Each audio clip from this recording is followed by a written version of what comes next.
Well, welcome everyone. Just to give you a highlight, not every day is beautiful and sunny in Montana. We do have clouds today. It rained overnight, so a little touch of reality and memories of Oregon. So Jesus used this figure of speech with them, but they did not understand what he was saying to them. So he again said it to them, "Very truly I tell you, I am the gate for the sheep. Whoever enters by me will be saved." So this is an interesting twist on our normal image of Jesus on Good Shepherd Sunday. We normally hear stories and see images of Jesus as the Good Shepherd. But today, this story brings us Jesus not as the shepherd, not even as a person, but as a thing, the gate. Now, this is not totally unfamiliar, since we have images of Jesus such as the way, the path to our salvation. Later in this chapter, we hear those familiar words of Jesus, "I am the Good Shepherd." And as we look at images and metaphors such as these, we should not think to limit Jesus to fitting into one particular part or role or thing. I mean, if someone asks you to describe yourself as a jungle animal, are you always the same animal? I know I'm not, at least if I'm honest with myself. Borrowing from the Lion King movie, I might like to think more of myself as Timon, the meerkat, witty and sarcastic, always ready with a quick punchline. My family might be more likely to think of me as Pumbaa, the warthog, for, well, perhaps obvious reasons. So we shouldn't be surprised to hear Jesus describe himself as the gate to the sheepfold in one sentence, and then in the next, describe himself as the shepherd. Both are appropriate descriptions of different aspects of our saving relationship with him. He is the Good Shepherd who leads the faithful to salvation. He is the way, the gate, through which all will pass to salvation.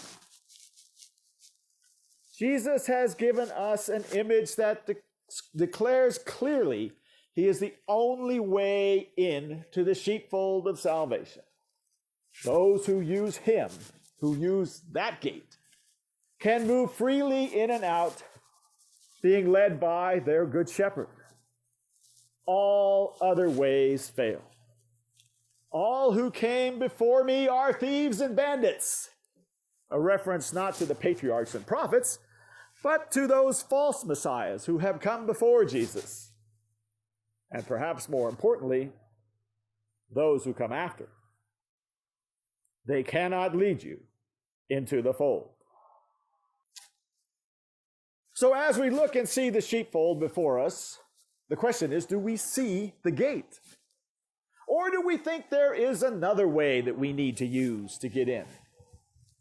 Are we led by the huckster of good works, who tries to find the break in the fence to get through? Is personal righteousness the hustler who will lead you to the low spot and you will try to climb over? Is Christian intellectualism and critical analysis the deceiver who has a ladder that you hope to climb over? Or are you simply unconcerned, following that swindler and con man called apathy, not thinking about it until the time gets nearer, figuring to burrow under the fence because, well, hey, isn't that what everybody does? None of these ways will work. There is only one way to enter the fold, by the gate. And the question before us today is, do you see the gate? Do you see Jesus as the gate? Not only the Good Shepherd, but also as the gate? The whole question of the resurrection is before you here. Do you see the risen Lord?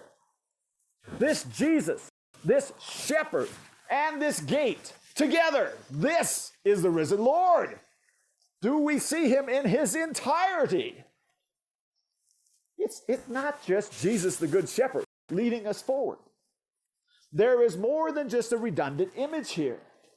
And it is just not coincidence or accident or some vague repetition of the same theme. Jesus is the shepherd. He will lead you. He is the voice we recognize and should follow. And Jesus is also the gate. He is the way to our access to the heavenly fold. Do we get the point? Who will save us? Jesus. How will we be saved? Through Jesus.